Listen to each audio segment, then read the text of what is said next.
समिति की बैठक, बीजेपी की बैठक का दूसरा दिन झज्जर, रोहतक, सोनीपत, सिरसा पर हो रही है चर्चा। पंचकुला, यमुनानगर, अंबाला पर भी चर्चा। फतेहाबाद, हिसार और कुरुक्षेत्र पर भी मंथन जारी है।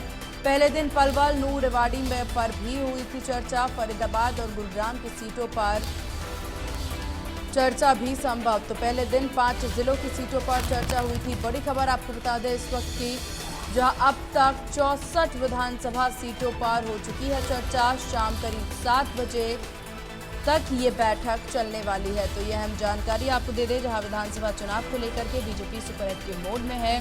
भाजपा में बैठकों का दौर देखने को मिल रहा है, फिर चाहे ये बैठक दिल्ली में हो रही हो या फिर ये बैठक यहाँ हरियाणा में हो रही हो, लगातार बैठकों का दौर जारी है। बीजेपी आलाकमान भी हरियाणा चुनाव को लेकर के पूरा फोकस करते नजर आ रहे हैं और अब 64 सीटों पर जो है इस बैठक में चर्चा हो चुकी है। झज्जर, रोहतक, सोनीपत, सिरसा की सीटों पर जो है चर्चा हुई है और उसके बाद पंचकुला, यमुनानगर, अंबाला की सीटों पर भी मंथन यहाँ पर किया जा रहा है। फतेहाबाद, हिसार और कुरुक्षेत्र को लेकर के भी चर्चा हो चुकी है। पहले दिन की बात कर ली जाए तो 5 जिलों की सीटों पर जो है वो चर्चा हुई थी और उसके बाद लगातार एक सीटों पर यहाँ पर चर्चा की जा रही है। तो अब तक 64 सीटों पर चर्चा हो चुकी है। तो बीजेपी में ये बैठक का दौर जारी है। लगातार लोकसभा चुनाव के बाद देखा जाए तो ये बड़ी चुनौती है कि विधानसभा चुनाव में जीत किस प्रकार से दर्ज की जाए और साथ ही साथ बहुमत पाया जा सके। इसको लेकर के बीजेपी कोई भी कोर कसर नहीं छोड़ना चाहती है, क्योंकि इस बार चुनौती काफ़ी ज़्यादा है। तमाम जो पार्टियां हैं वो यहाँ पर लगी हुई हैं और साथ ही साथ देखा जाए जो मुख्य पार्टी है बीजेपी कांग्रेस, उसके साथ ही हरियाणा की स्थानीय पार्टियां भी ताबड़तोड़ तैयारी में जुटी हुई है और इसी को लेकर के यहाँ पर भाजपा में यहाँ लगातार अब रणनीति बनाई जा रही है, रणनीति पर काम किया जा रहा है और इसी को लेकर के ये महत्वपूर्ण बैठक का आयोजन किया गया।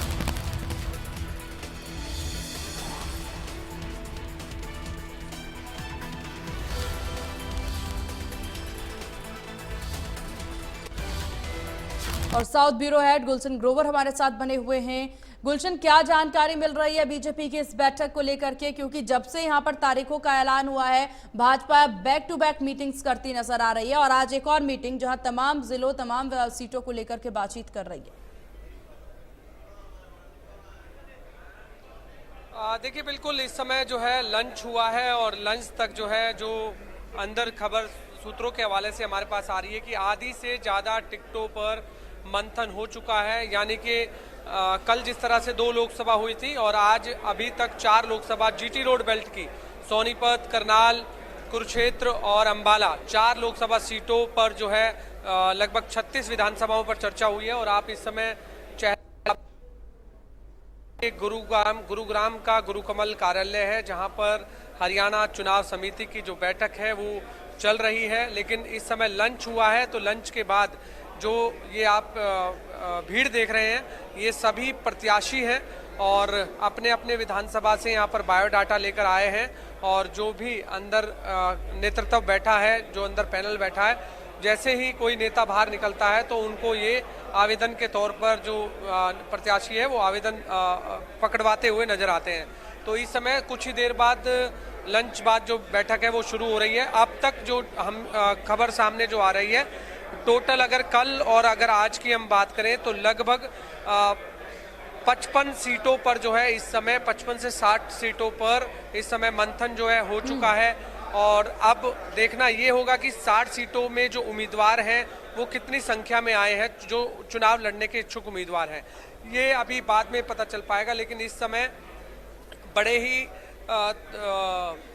जो अंदर चुनाव समिति है बड़े ही ढंग से इस समय जो है पूरा पैनल जो है तैयार कर रही है, क्योंकि जो पैनल केंद्रीय नेतृत्व को भेजा जाएगा जिसमें 3 से 5 नाम होंगे, उसमें बड़ी ही कड़ी मशक्कत जो है यहाँ पर चुनाव समिति को भी करनी पड़ रही है। इस समय देख सकते हैं जेपी दलाल जी हैं जो कि अभी अंदर जी ही जा रहे हैं, क्योंकि लंच हुआ है। लंच के बाद जो है फिर दोबारा से बैठक में जा रहे हैं, क्योंकि अभी कोई भी नेता बोलने के लिए तैयार नहीं है, क्योंकि अंदर की जो सीक्रेट बैठक है कोई भी इस समय बताने के लिए तैयार नहीं है। लेकिन अंदर से जो हमारे पास जो इनपुट आ रहा है उसके मुताबिक 54 से 60 सीटों पर जो है इस समय मंथन हो चुका है।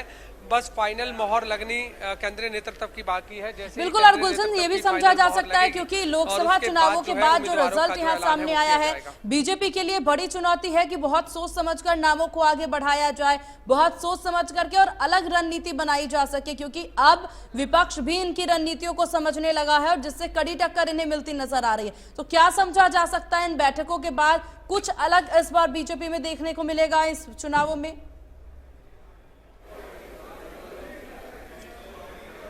देखिए, बिल्कुल इस बार टिकटों को लेकर के काफी माथापच्ची करनी पड़ रही है, क्योंकि टिकट किसको मिलना है, जिताऊ और टिकाऊ उम्मीदवार कौन हो सकता है, वो एक बड़ा चैलेंज जो है इस समय बीजेपी के लिए बना हुआ है।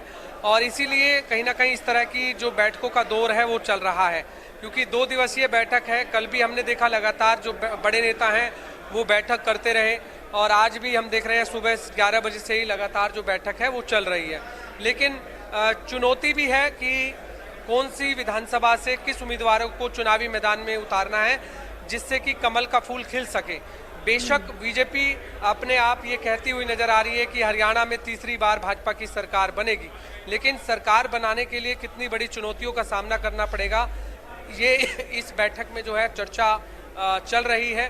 और तमाम बड़े नेता अपनी अपनी बातें भी कर रहे हैं, रायशुमारी भी दे रहे हैं, और जो फीडबैक सर्वे के आधार पर आया है कि किस विधानसभा में बीजेपी कमजोर है, किस उम्मीदवार पर जो है अगर हम दाव लगाते हैं तो वो कमल का फूल खिला सकता है, इन सभी बातों पर जो चर्चा है वो अंदर चली है। और सीटों को डिस्कस करना जरूरी है, और सीटों को लेकर के बहुत ज्यादा यहाँ पर माथापच्ची की बात जो आपने की वो भी हो सकती है। लेकिन अगर यहाँ पर गुलशन समझा जा सके पूरे सीटों को लेकर के कौन से वो अहम सीट माने जा रहे हैं जिस पर बीजेपी को ज्यादा मेहनत करने की जरूरत नहीं है, बीजेपी पूरी तरह से दावा कर सकती है कि ये सीट बीजेपी के पाले में ही आएगी?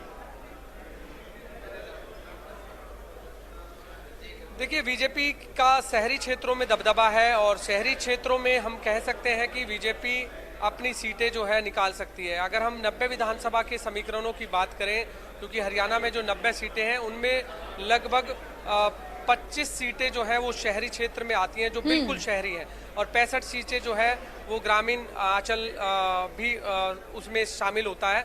तो ऐसे में उन सीटों पर एक बड़ी चुनौती रहेगी, क्योंकि कांग्रेस जिस तरह से तमाम मुद्दों को लेकर जनता के बीच भुना रही है, तो चाहे वो संविधान को खत्म करने की बात हो, आरक्षण को खत्म करने की बात हो, या फिर पोर्टल का मुद्दा हो, परिवार पहचान पत्र का मुद्दा हो, किसानों का मुद्दा हो, या अन्य जो मुद्दे हों, उनको लेकर के लगातार जमीनी स्तर पर इस समय कांग्रेस जो है हरियाणा मांगे हिसाब के तहत जो है जनता से हिसाब मांग रही है 10 साल के कार्यकाल का बीजेपी के का। बिल्कुल। लेकिन ऐसे में अब वही नीति जो है वो यहाँ पर इस बैठक में बन रही है कि कैसे कांग्रेस के इन सवालों का जवाब देना है, जाएगा कि ये बैठक चुनाव में जिस तरह से क्या कुछ रिपोर्ट केंद्र को सौंपा जाता है।